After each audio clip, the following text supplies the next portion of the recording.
तो आज बहुत ही शुभ दिन है। क्या है? भगवान नित्यानंद का आविर्भाव दिवस। तो हम वैसे तो चैतन्य चरितामृत में अनेक श्लोक हैं जिनमें आप भगवान नित्यानंद के विषय में पढ़ते हो, पर हम केवल 3-4 श्लोक पढ़ेंगे जिनसे आपको ज्ञान प्राप्त होगा कि नित्यानंद जी कौन है। ओम ज्ञान तिमिरन्धस्य ज्ञान चक्षुर्मिलितं श्री चैतन्य मनोभीष्टम्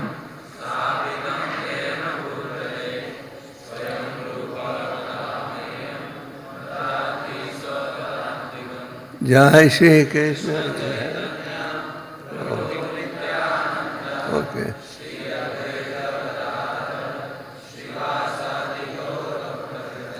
हरे कृष्णा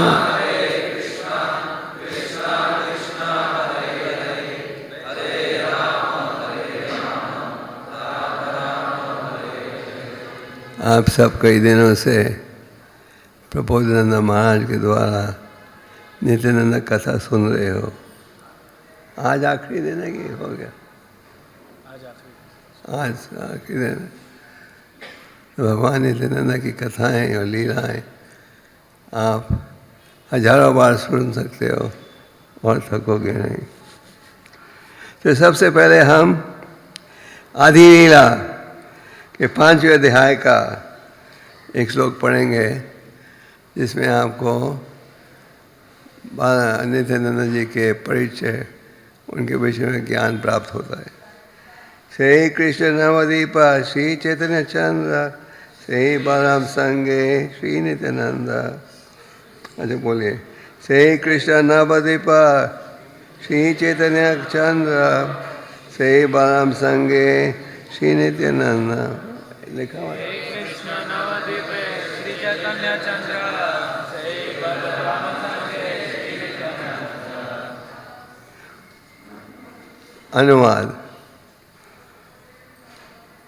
अनुवाद। वे मूल भगवान कृष्ण नवद्वीप में श्री चैतन्य महाप्रभु के रूप में प्रकट हुए और श्री बलराम उनके साथ श्री नित्यानंद प्रभु के रूप में प्रकट हुए। अनुवाद दोहराइए। वे मूल भगवान कृष्ण नवद्वीप में श्री चैतन्य महाप्रभु के रूप में प्रकट हुए और श्री बलराम उनके साथ श्री नित्यानंद प्रभु के रूप में प्रकट हुए। आगे हम 4 श्लोकों का अनुवाद पढ़ेंगे। Read from 204 to 207, 204 से 208।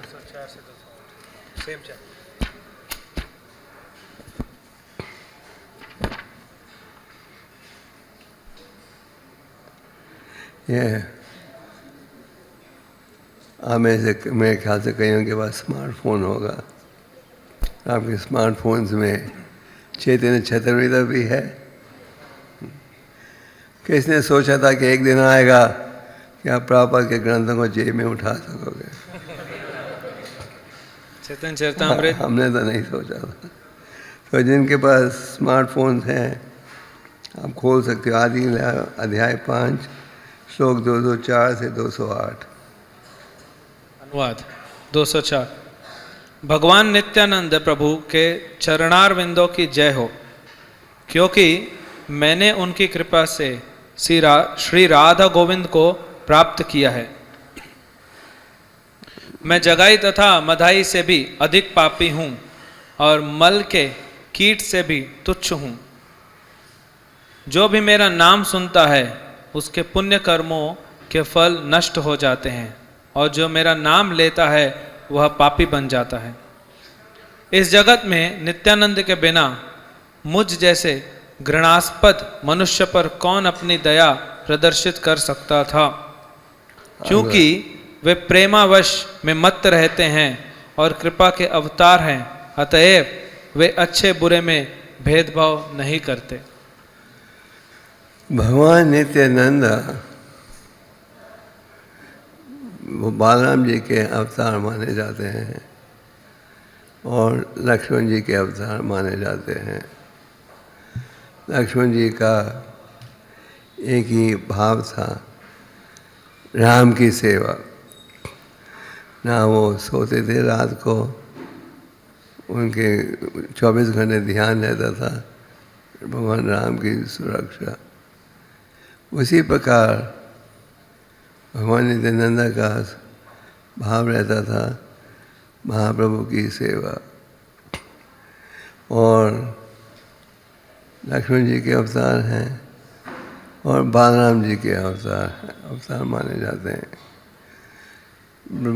बालराम जी कई बार प्रकट होते हैं छोटे भाई के रूप में, कई बार बड़े भाई के रूप में।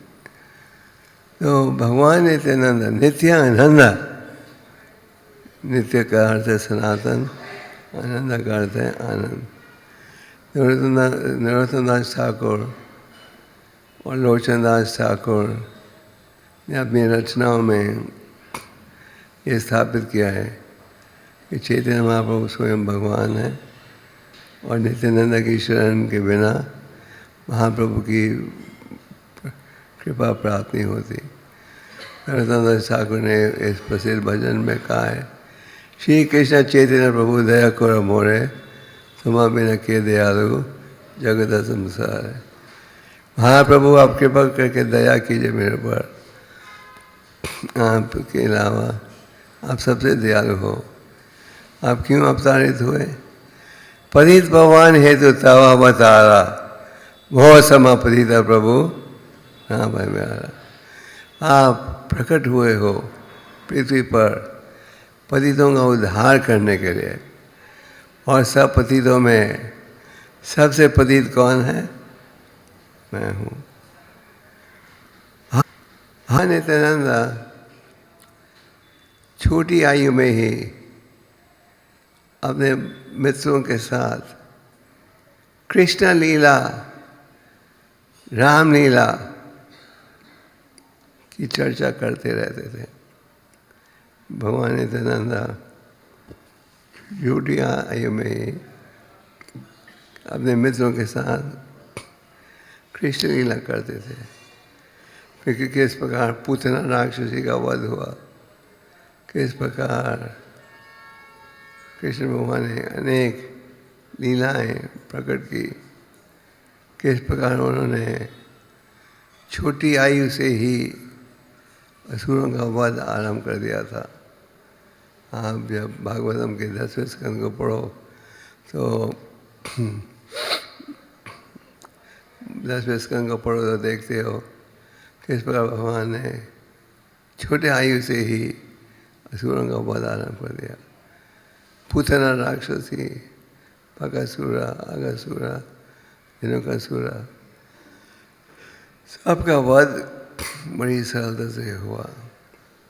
तो भगवान नित्यानंद यही कृष्ण लीला जो कि प्रकट हुई थी 5000 साल पूर्व, उसके वो लीला प्रकट करते थे अपने मित्रों के साथ। और कृष्ण लीला ही नहीं, कृष्ण लीला ही नहीं, राम लीला भी। नित्यानंद जब बोलते थे तो लक्ष्मण की नकल करते थे, बड़े लक्ष्मण जैसे बोलते थे। तो जो साथी थे वो समझ नहीं पाए इनको ये ज्ञान कहाँ से प्राप्त हो रहा है। हमने माँ बाप कहते थे, हमने तो सिखाया ही नहीं, ये कहाँ से ये लड़का ये सीख रहा है। जब सारी कृष्ण लीला की नकल की, किस प्रकार देवता गए थे प्रार्थना करने के लिए कि भगवान प्रकट हो, सारी लीलाओं का ही नकल हो रही थी। और नित्यानंद बचपन में से ही अपने मित्रों के साथ कृष्ण लीला की चर्चा करते थे और नाटक करते थे और रामलीला का। तो उनके माँ बाप और दूसरे मित्र कहते थे, माँ बाप कहते थे, हमने तो कभी तुम्हें ये लीला सिखाई नहीं, अगासुरा बकासुरा धेनुकासुरा कहाँ से तुमने सीख लिया? वो कहते हमने तुम्हें रामलीला सिखाई नहीं, कहाँ से लक्ष्मण जैसे बोलना शुरू सीख लिया तुमने? फिर भगवान नित्यानंद कहते थे, ये मेरे पूर्व जन्म की लीलाएं हैं और मुझे किसी से सीखने की आवश्यकता नहीं। दूसरे शब्दों में शुरू से ही उन्होंने दिव्य लक्षण प्रकट करना आरंभ कर दिया। तो हराई पंडित और पद्मावती के हृदय में एक ही भाव था सदा, बेटे की प्रशंसा।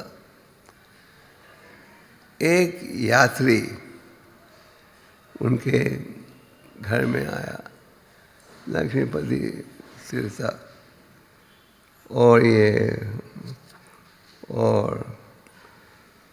नित्यानंद के पिता हराई पंडित ने उनकी बड़ी देखभाल की।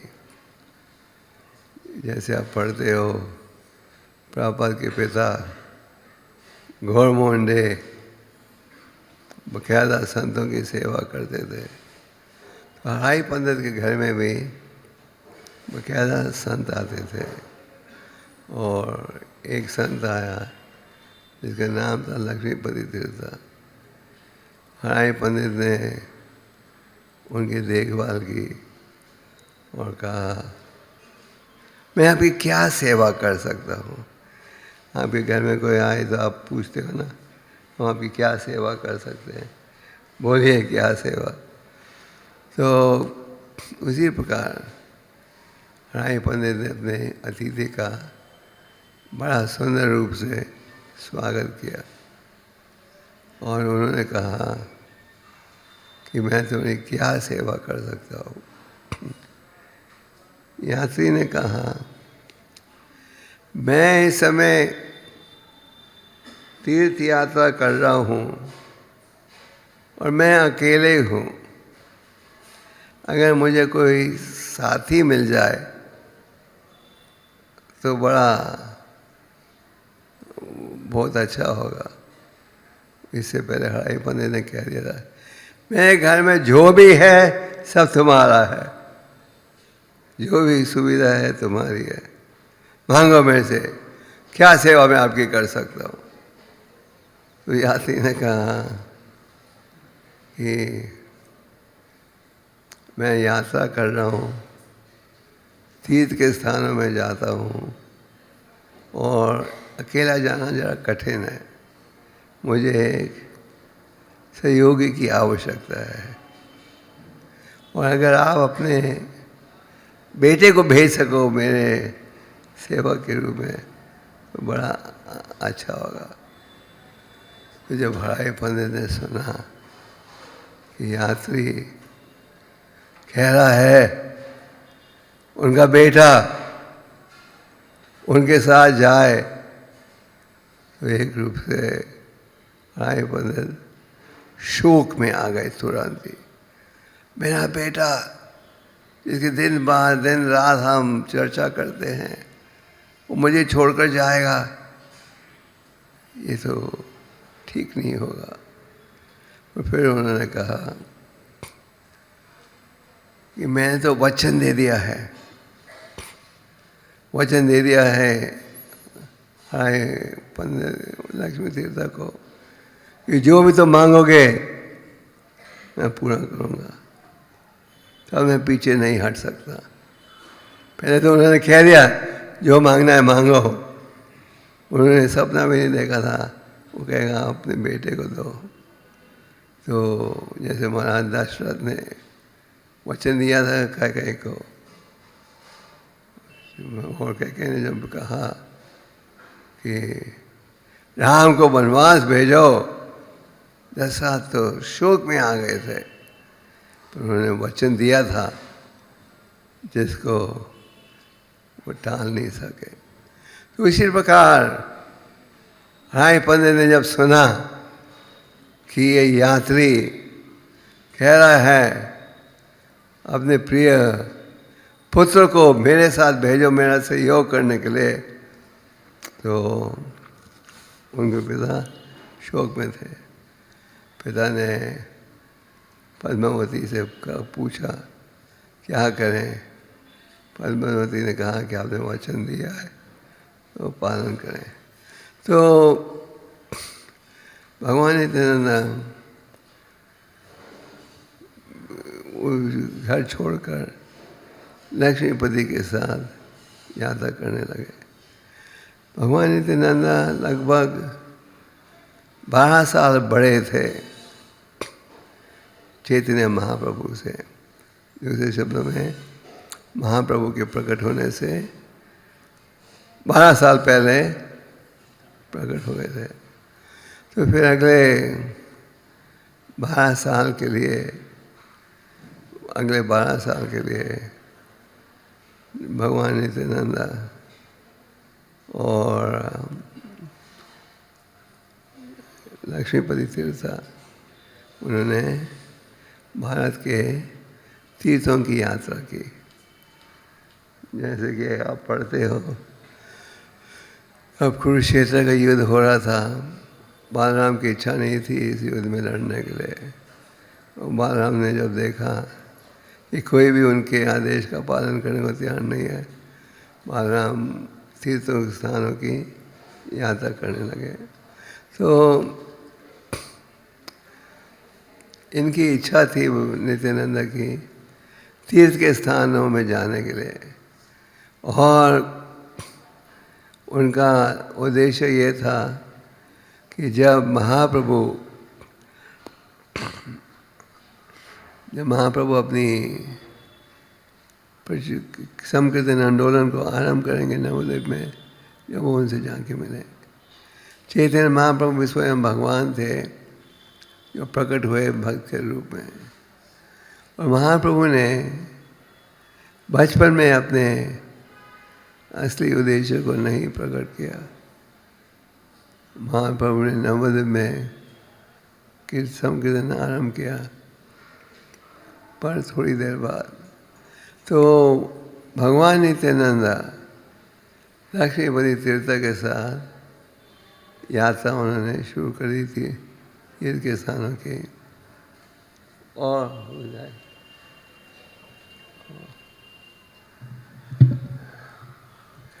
और जय राजराज प्रभु। और 12 सालों के लिए भगवान नित्यानंद लक्ष्मीपति तीर्थ के साथ भारत के तीर्थ के स्थानों की यात्रा कर रहे थे, जिस प्रकार बालराम ने किया था कुरुक्षेत्र के युद्ध के समय। जब वृंदावन पहुँचे तो नित्यानंद को याद आ गया कृष्ण लीला की कहानियाँ। और जब वो 32 साल के थे उन्हें पता लग गया था कि अब महाप्रभु ने नवद्वीप में अपना संकीर्तन आंदोलन आरंभ कर दिया है। जब चैतन्य महाप्रभु ने संकीर्तन आंदोलन आरंभ किया, कईयों ने उनका विरोध भी किया। जो हिंदू स्मार्ता ब्राह्मण थे उन्होंने कहा कि ये निमाई ने जो कीर्तन का आंदोलन शुरू किया है, ये कहाँ है हमारे शास्त्रों में, ये नकली धर्म है, इसे रोकना चाहिए। आप पूछोगे ब्राह्मणों ने क्यों इस प्रकार कहा? क्योंकि यज्ञ के द्वारा वो धन कमा रहे थे, और हरिनाम इसके लिए कोई यज्ञ की आवश्यकता नहीं, उनकी आमदन घट रही थी। और मुसलमानों ने भी विरोध किया। मुसलमानों ने कहा अगर हम निमाई के संकीर्तन आंदोलन को नहीं रोकेंगे तो सारे मुसलमान हिंदू बन जाएंगे। उनमें एक मुस्लिम था जो बार बार आकर काजी को कहता था, निमाई के संकीर्तन को रोको, नहीं तो हम सब हिंदू बन जाएंगे। काजी ने कहा, तुम दिन रात आकर शिकायत करते हो, रोको रोको रोको, पर जब भी मैं तुम्हें देखता हूँ मैं देखता हूँ कि तुम हरि नाम कर रहे हो, ये क्या नाटक है। तो उसने कहा, ये बात सच है, जब से मैंने ये हरि नाम सुना है निमाई के द्वारा, ये हरि नाम मेरी जीभ से निकलता ही नहीं। तो नित्यानंद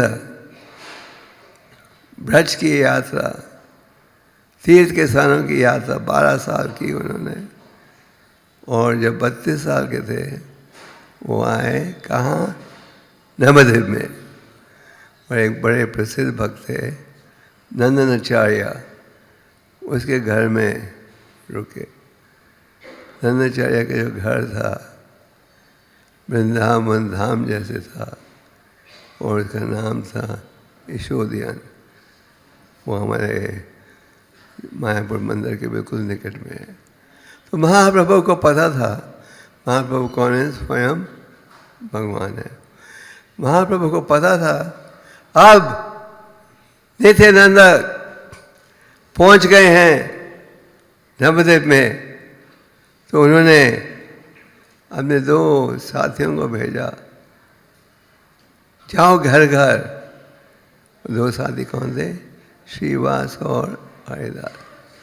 महाप्रभु भक्तों के साथ थे और उन्होंने कहा, एक महान संत ने प्रवेश किया है नवद्वीप धाम में, तुम लोग जाओ, घर घर जाओ और ढूंढो उस महान संत को और मेरे पास लेके आओ। तो श्रीवास और हरिदास, श्रीवास नारद मुनि के अवतार है, हरिदास ब्रह्मा जी के अवतार हैं, ये कोई साधारण पुरुष तो नहीं थे। तो उनको भेजा, श्रीवास और हरिदास घर घर गए, पूछा कोई महान संत यहाँ प्रकट हुए हैं, और वो ढूंढ नहीं पाए। उन्होंने लौटकर महाप्रभु को कहा, हमने बहुत प्रयास किया, हम ढूंढ नहीं कोई महान संत नहीं प्रकट हुआ है। महाप्रभु चाहते थे कि वो जाकर मिले, किसे, नित्यानंद से। महाप्रभु ने कहा, ठीक है मैं जाता हूँ मुझे खोजने के लिए। और महाप्रभु कहाँ, सीधा कहाँ है, यशोदियन में, नंदाचार्य के घर। वहाँ जब आए तो नित्यानंद को गले मिले, और नित्यानंद को गले मिले बड़े प्रेम के साथ। सारे भक्त आश्चर्य हो गए थे ये देखकर, कितने प्रेम के साथ भगवान नित्यानंद मिले, कैसे महाप्रभु से। उसका बड़ा सुंदर वर्णन है चैतन्य चतुर्वेद में। तो नित्यानंद और महाप्रभु अब इकट्ठे हो गए। वो उनकी नित्यानंद की इच्छा क्या थी, महाप्रभु के साथ रहने के लिए। और महाप्रभु नित्यानंद के द्वारा शास्त्र में ये भी माना जाता है, वो है जो गुरु है उसका प्रतिनिधि है। और महाप्रभु ये स्थापित करना चाहते थे। महाप्रभु नित्यानंद को ले गए श्रीवास के घर में। श्रीवास आंगन में महाप्रभु ने अपना संकीर्तन आंदोलन आरंभ किया था। श्रीवास आंगन में 8-8 घंटे 12-12 घंटे एक साथ हरि नाम होता था। और अंदर केवल जो उनके प्रिय मित्र थे, प्रिय भक्त थे, उन्हें अंदर आने की इजाज़त थी। सब नहीं। एक ब्राह्मण था जो बड़ा तपस्वी था, जिंदगी भर केवल दूध और फल पर जी रहा था। वो बार बार श्रीवास को कहता था, मुझे अंदर आकर महाप्रभु की दिव्य लीला को देखने दो। और श्रीवास कहते थे, नहीं नहीं नहीं, महाप्रभु ने मुझे इजाज़त नहीं दी है तुम्हें अंदर आने के लिए। कि महाप्रभु इन कीर्तन में अपने दिव्य लक्षण प्रकट करते थे जो केवल शुद्ध भक्त समझ सकते थे। तो एक दो श्रीवास ने कहा, अच्छा वो दरवाजे में एक छोटा सा छेक था, तो मैं छोटे से छेक के पीछे खड़े होकर देख लेना महाप्रभु की लीला को। तो महाप्रभु लीला कर रहे थे, वे एकदम रुक गए। यहाँ कोई है जिसे नहीं होना चाहिए। वो श्रीवास ने घबरा कर कहा, एक तपस्वी ब्राह्मण था जो जिंदगी भर केवल दूध और फल पर जी रहा है, जिसने कई बार मुझे कहा वो दर्शन लेना चाहता है आपके दिव्य कीर्तन का। तो महाप्रभु ने कहा, केवल दूध और फल खाने से तो मुझे प्राप्त नहीं कर सकते, भक्ति होनी चाहिए। महाप्रभु की कृपा से वो ब्राह्मण बड़ा भक्त बन गया। तो महाप्रभु नित्यानंद को लेकर शिवा संगम में पहुंचे, जहाँ की महाप्रभु क्या कर रहे थे, आरती का पूजा लाए थे। नित्यानंद की पूजा करने के लिए, क्योंकि नित्यानंद जो है वो लक्ष्मण के अवतार हैं, बालराम के अवतार, और शास्त्र में माने जाते हैं पहले विस्तार का गुरु।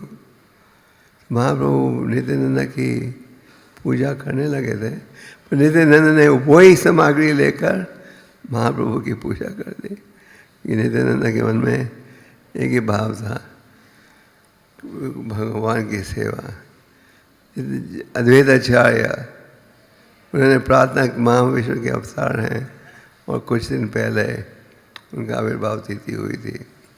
अद्वैत आचार्य ने हरिदास के साथ बैठकर प्रार्थना की थी, हे भगवान, समाज की स्थिति इतनी बिगड़ गई है कि आप खुद प्रकट हो पीड़ितों का उद्धार के लिए।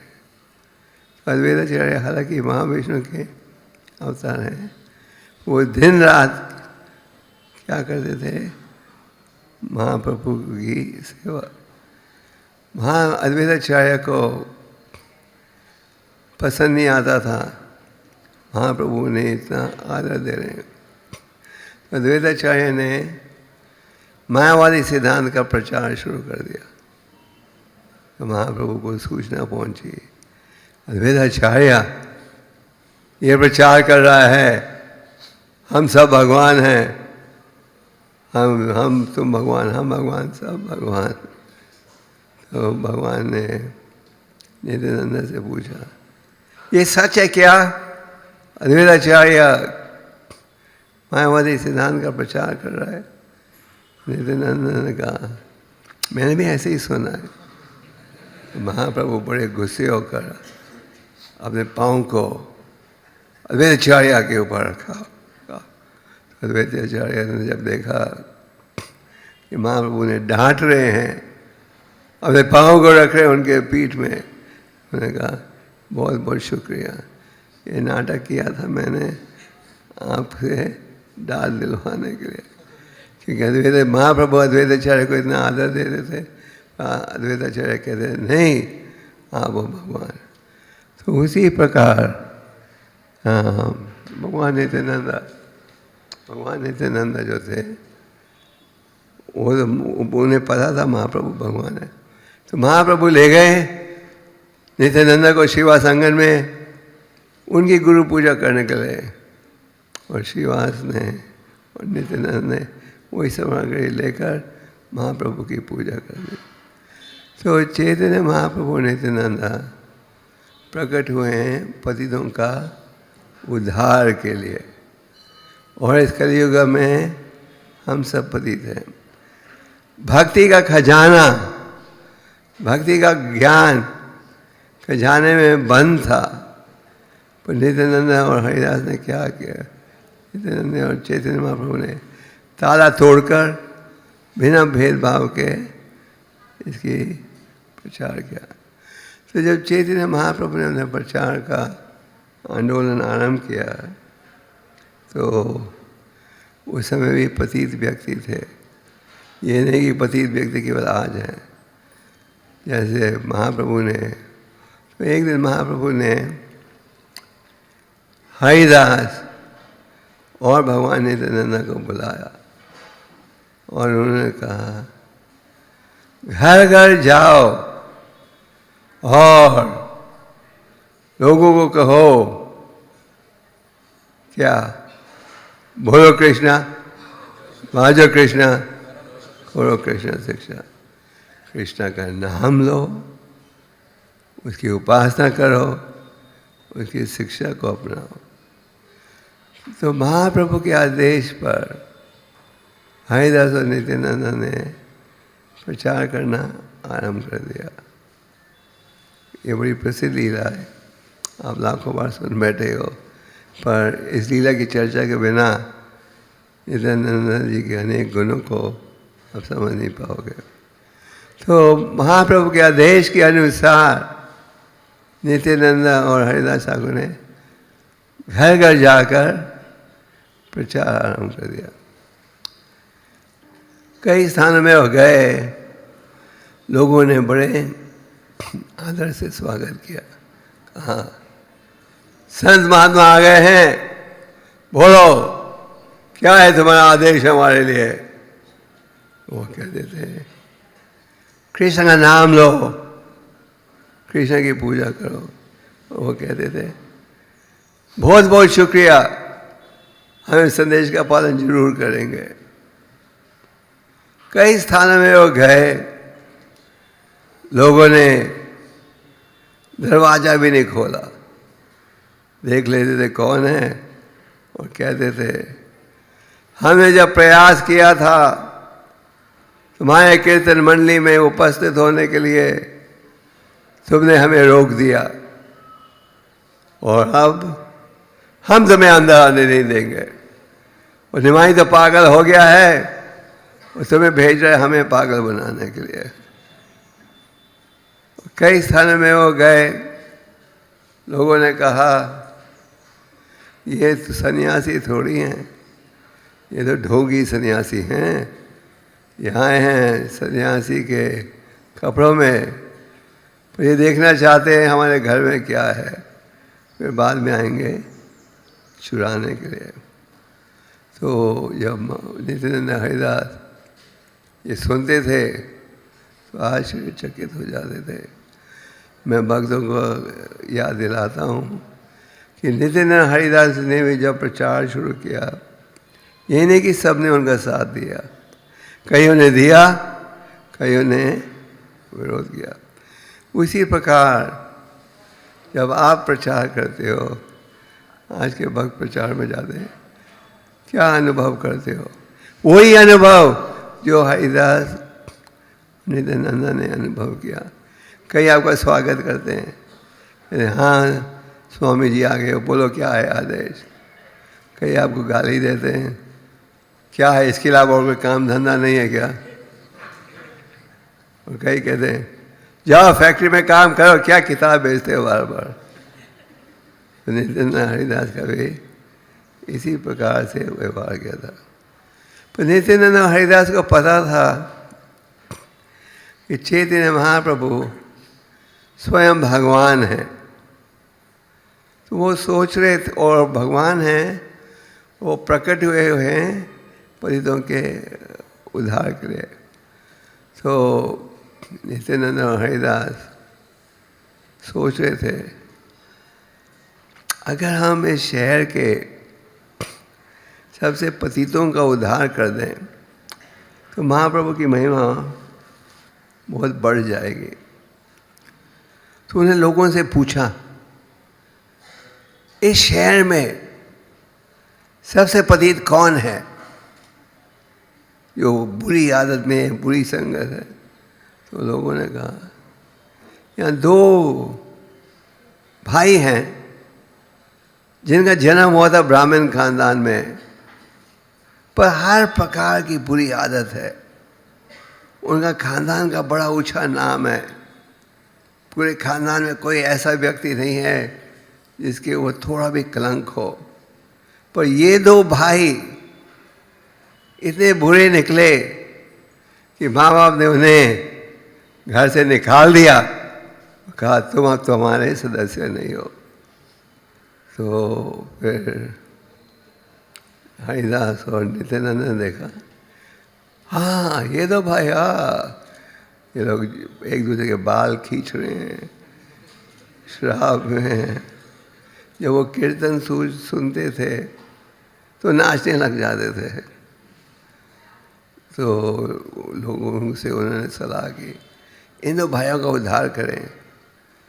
तो लोगों ने कहा, अरे इनके पास भी मत जाना, इनके निकट जाओगे तो जिंदा नहीं रहोगे। इनके पास जाना खतरनाक है। उन्होंने कईयों को कत्ल कर दिया है। तो पंडित हरिदास सोच रहे थे, नहीं हमें पतियों का उद्धार करना चाहिए। तो हरिदास और नित्यानंद गए बड़े विनम्रता के साथ जगाई मनाई को प्रचार करने के लिए। आप अपने जीवन को व्यस्त क्यों बना रहे हो, चैंट हरे कृष्ण।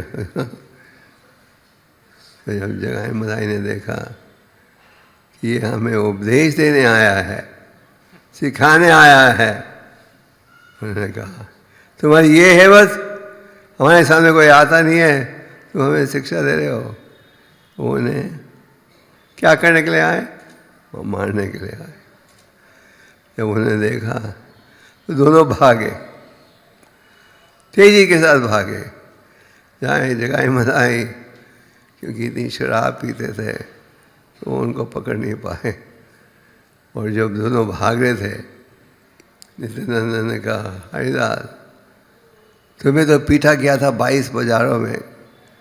जब हरिदास अपना भजन कर रहे थे, काजी ने कहा, मुसलमान खून में तुम्हारा जन्म हुआ है, क्या ये हरि का नाम ले रहे हो, अल्लाह का नाम लो। माँ हरिदास ने शिक्षा दी, एक ही भगवान है।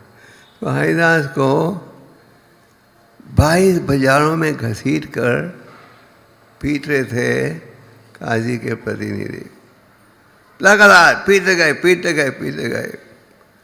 और हरिदास जब भी हर नाम बोलते गए।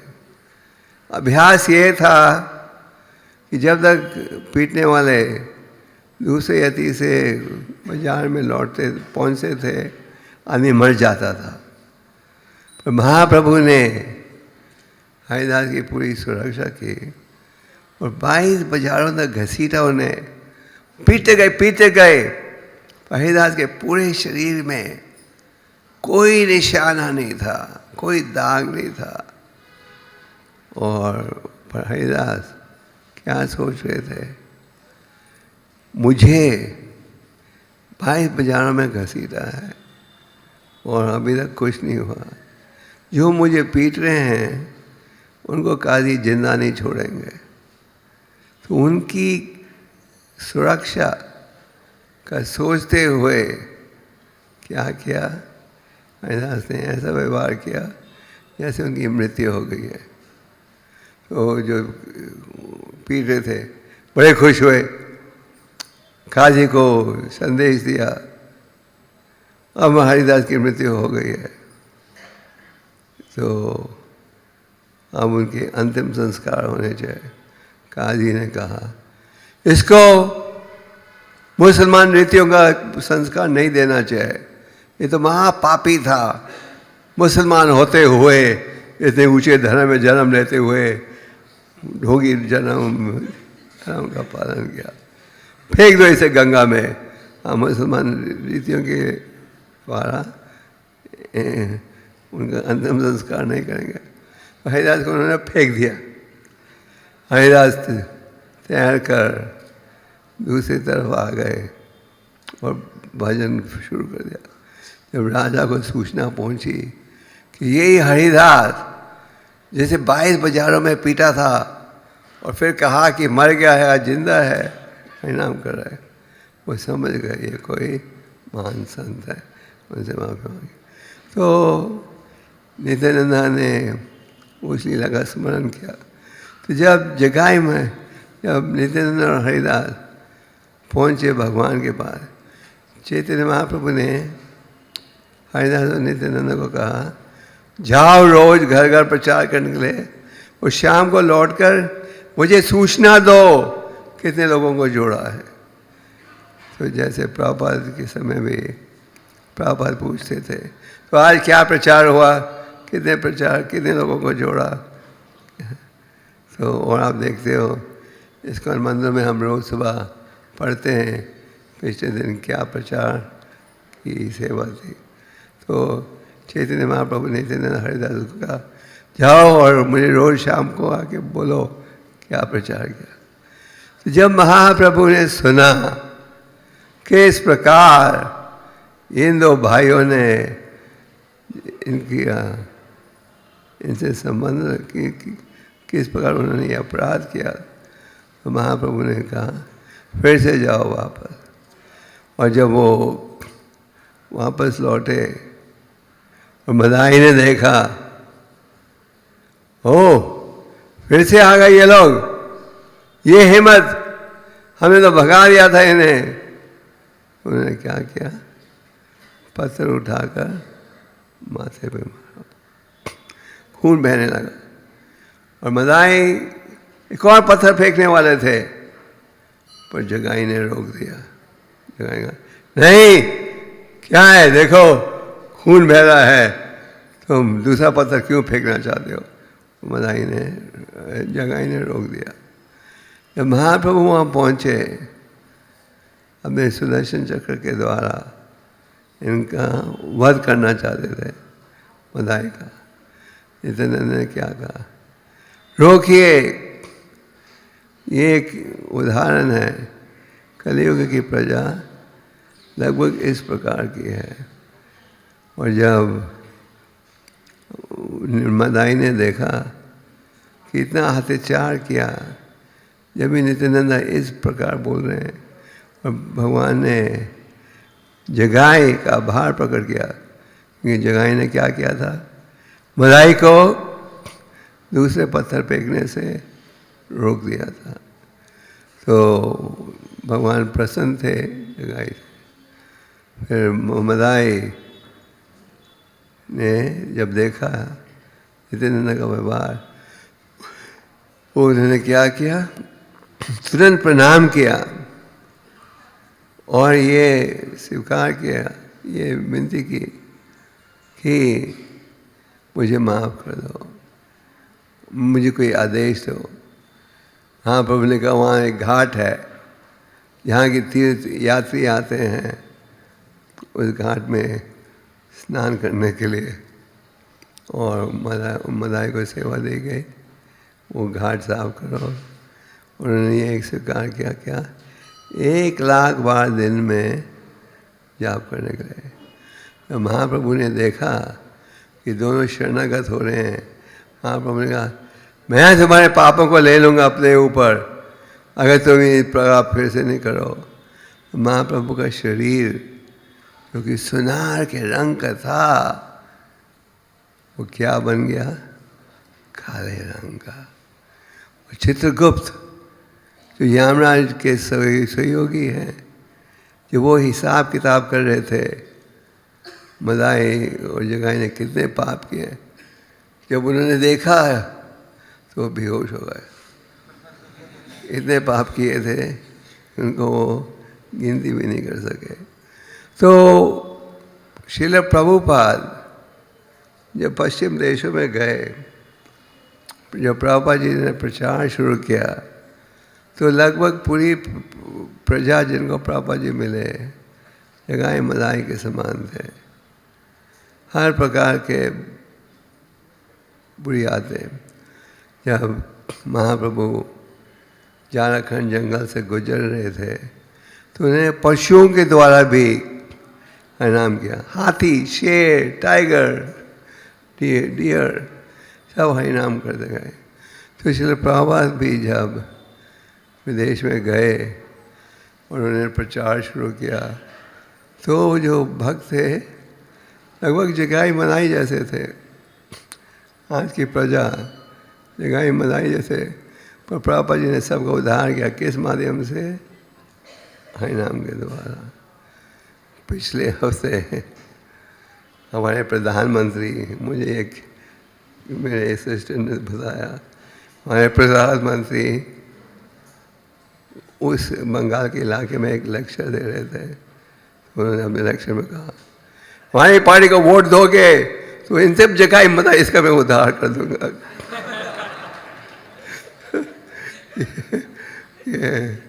मोदी ने अपने स्पीच में बोला, तुम लोग हमें वोट दो, हम सब जगह मदाई का उद्धार कर देंगे। कम से कम जगह मदाई का नाम तो लिया। तो ये जगह मदाई फिर बन गए भगवान के भक्त। तो महाप्रभु संन्यास लेकर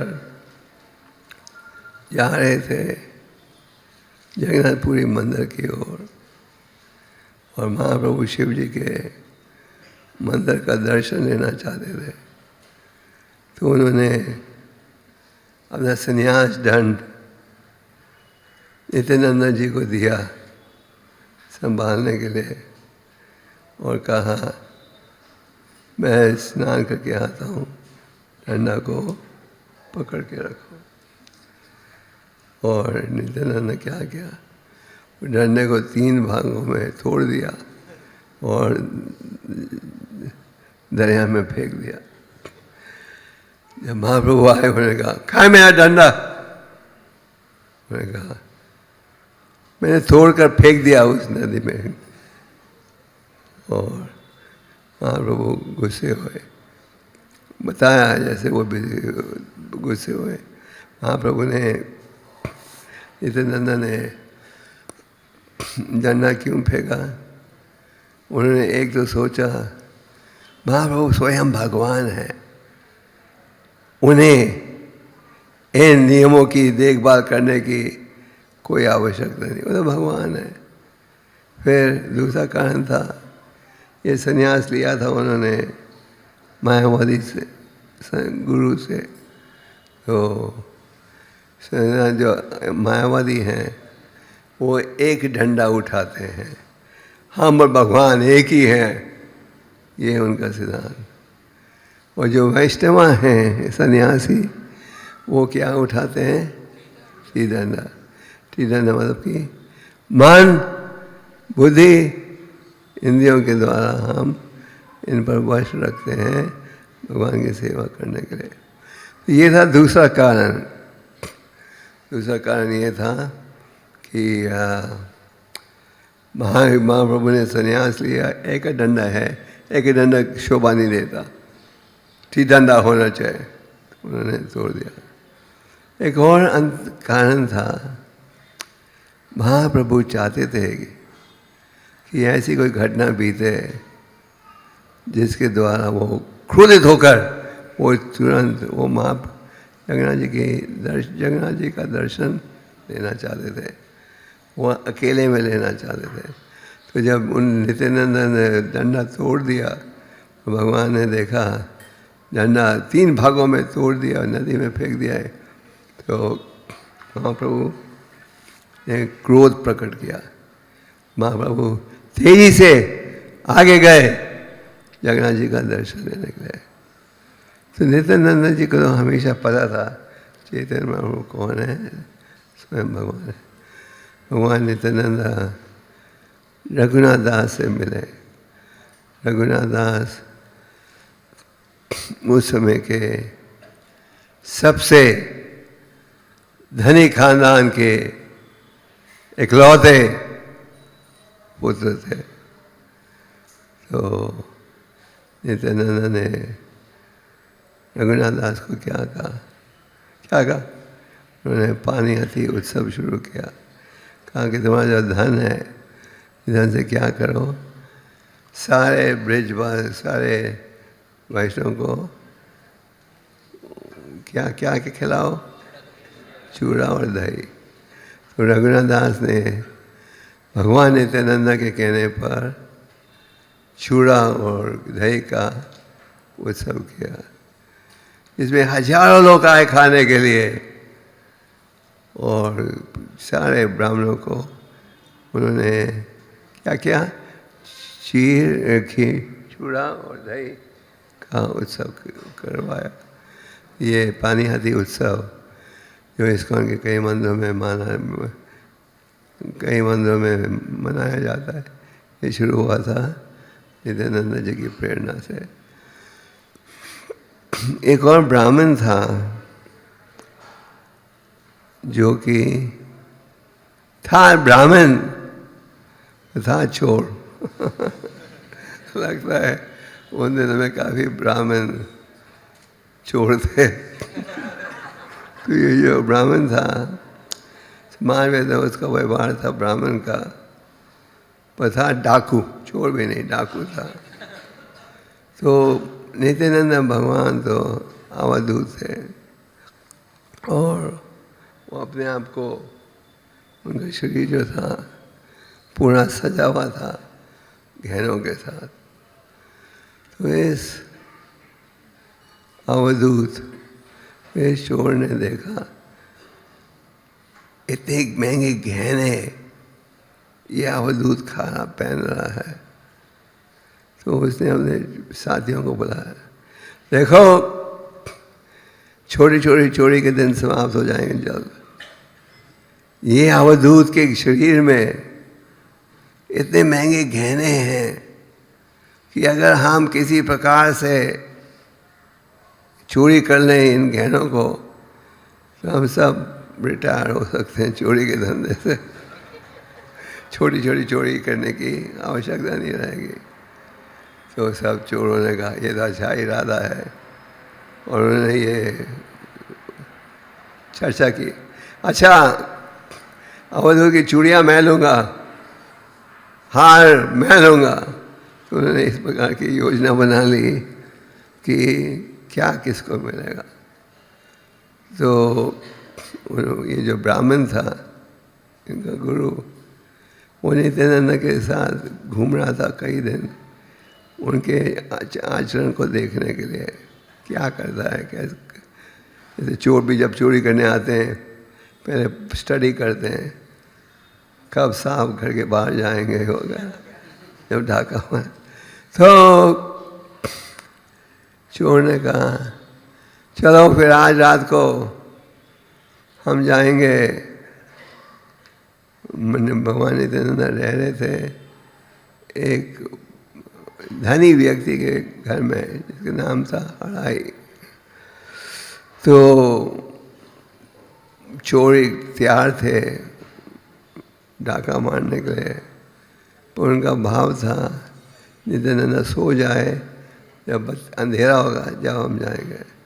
तो उन्होंने अपने एक साथी को भेजा, देख कर आओ अवधूत क्या कर रहा है। वो देख कर आया, उसने कहा अभी वो भोजन खा रहे हैं और उसके बाद सोने जाएंगे। तो जो चोर थे वो घर से थोड़ी दूरी पर बैठकर देख रहे थे कब घर की बत्ती बुझेगी हम जाएंगे। पर वो सब देख रहे थे ध्यान से, सबको नींद आ गई। हाँ, प्रभु नित्यानंद की कृपा से सब नींद आ गई और चोरी करने की वजह सब सो गए। फिर सुबह के समय जब उन्होंने चिड़ियों की आवाज़ सुनी की, तो सब उड़े, ओह हमें तो कल रात को डाका मारना था, सबको नींद कैसे आ गई। तो सब एक दूसरे को दोष देने लगे, तुम पहले सो गए थे तो फिर हम सो। सब झगड़ा करने लगे। तो चोरों के नेता ने कहा अच्छा झगड़ा करने की ज़रूरत नहीं है, हमने दुर्गा जी की पूजा ठीक नहीं की थी, दुर्गा जी की पूजा करके जाएंगे फिर हमें सफलता मिलेगी। तो सब गए दुर्गा जी के सेवा की। और सारे चोर अगले रात को फिर पहुंच गए इस इरादा के साथ कि वो नित्यानंद के गहनों को चुराएंगे। पर दूसरी रात जब वो पहुंचे उन्होंने देखा, ओहो, वहाँ तो बड़े बड़े सिपाही खड़े हैं। नित्यानंद के घर के सामने बड़े सिपाही खड़े थे, बड़े बड़े हथियारों के साथ। तो चोर ने कहा, नित्यानंद को सूचना कैसे पहुंच गई कि हम आज रात को आएंगे उन्हें लूटने के लिए? ये सिपाही क्यों खड़े हैं उधर? तो कहीं कहीं किसी ने कहा कोई बड़ा व्यक्ति आया होगा अवधूत को मिलने के लिए, अपने साथ अपनी फौज लाया है। तो दूसरी रात उनका प्लान था चोरी करने का। जब उन्होंने इन बड़े बड़े चौकीदारों को देखा तो सब डर गए और कहा अब आज हम चोरी नहीं कर सकते। तो सब वापस चले गए। फिर उन्होंने दुर्गा जी की और पूजा की और वे तीसरी रात को फिर आए। तीसरी रात को जब चोरी करने आए तो इतनी तेजी के साथ आंधी तूफान आ रहा था कि ये सारे चोर अंधे बन गए। सब अंधे बन गए। वो कोई खड्डे में गिर गया, कईयों को मच्छर काटने लगे, सब खड्डे में गए। और इंद्र ने इतनी तेजी से बारिश बरसने लगी ये कुछ कर नहीं पाए। जब तीसरी रात भी इनकी योजना असफल रही तो चोरों का जो ब्राह्मण था गुरु, उसे समझ आ गई ये नित्यानंद कोई साधारण व्यक्ति नहीं है, इसके बाद जरूर कोई दिव्य शक्ति है जिसके कारण 3 रात हमारी योजना सफल नहीं हो।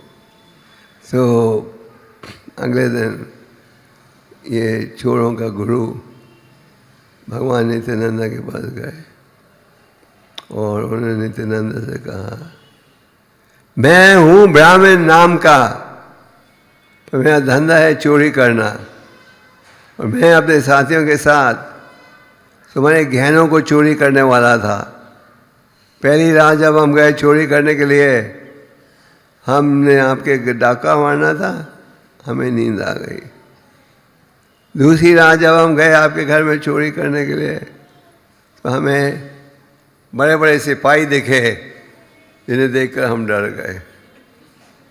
और तीसरी रात जब हम गए चोरी करने के लिए तो इतनी तेजी से आंधी आई कि हम सब अंधे बन गए। अंधे बनकर हम सब खड्डे में गिर गए।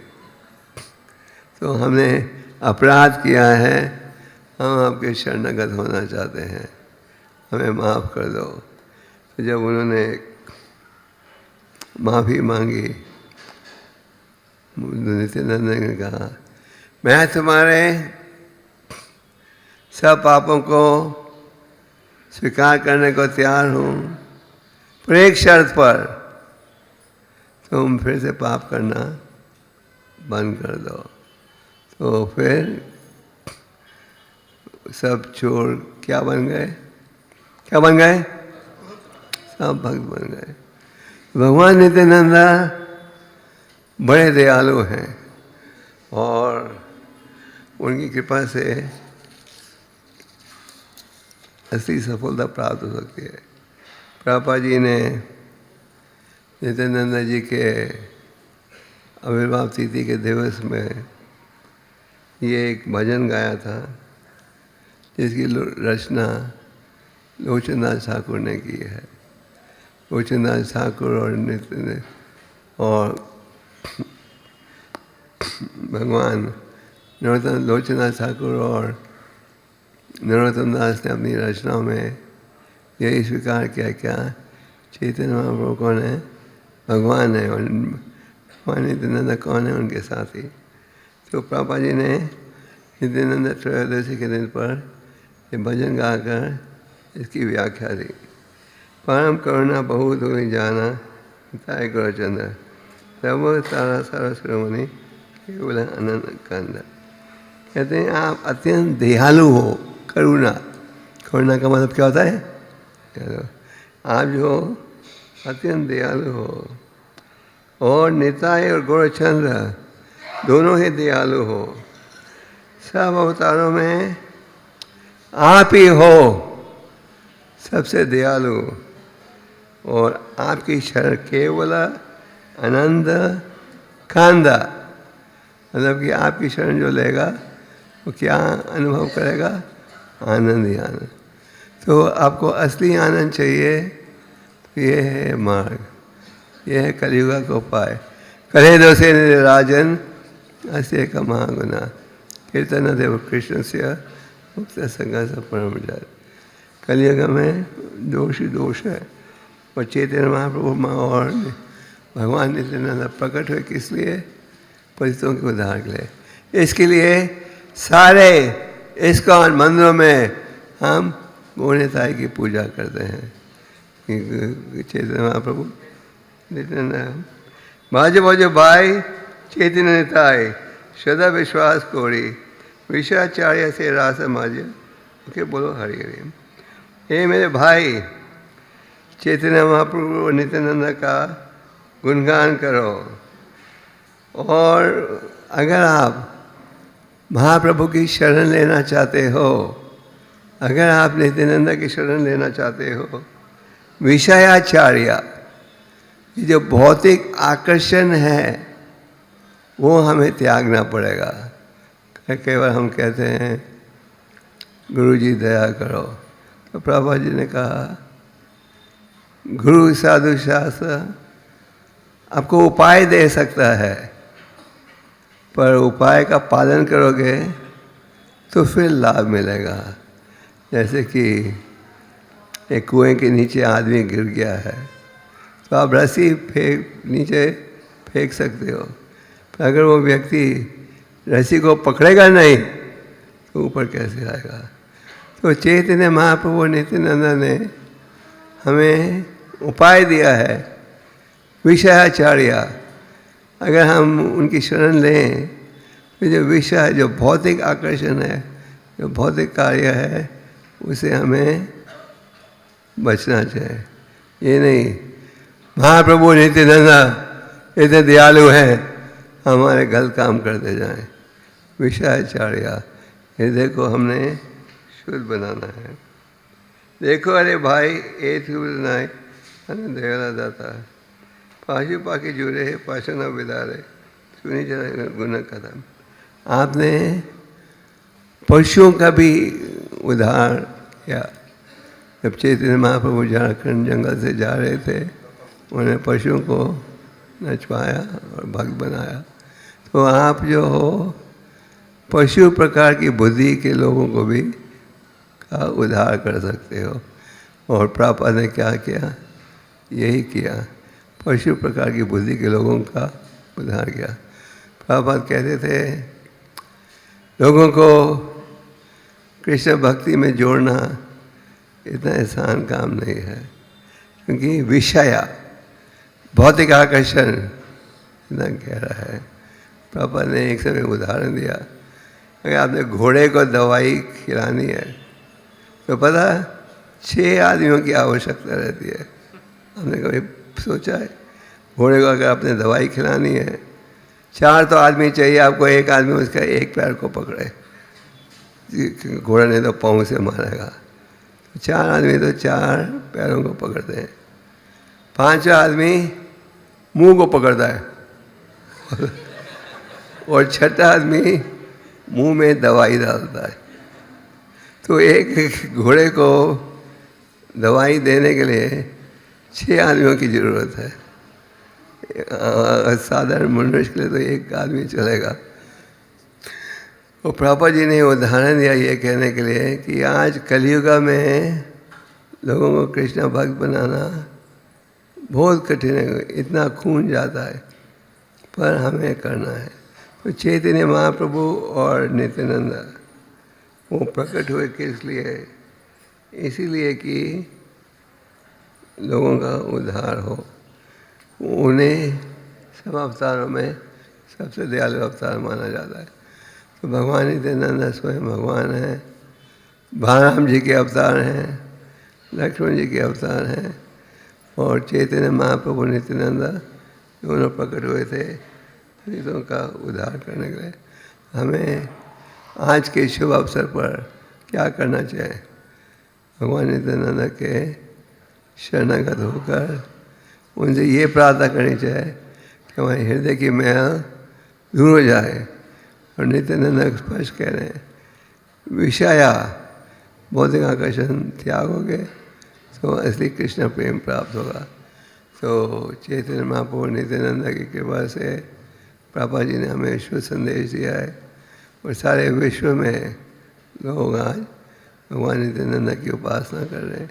महाप्रभु की भविष्यवाणी थी, पृथ्वी ते आचे नगराधिग्राम सर्वत्र प्रचारा, सारे विश्व में हरि नाम पहुँचेगा। तो नित्यानंद और हरिदास ने, नित्य भगवान नित्यानंद और चैतन्य महाप्रभु ने ये नहीं देखा कि किसे देना चाहिए किसे नहीं देना चाहिए।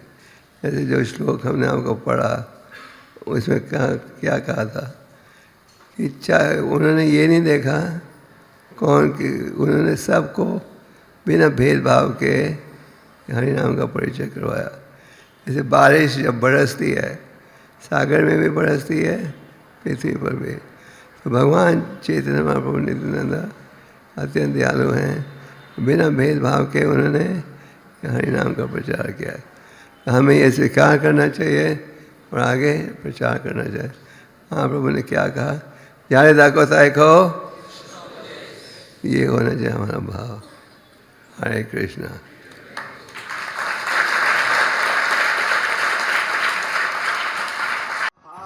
Krishna, Krishna Krishna, Hare Hare.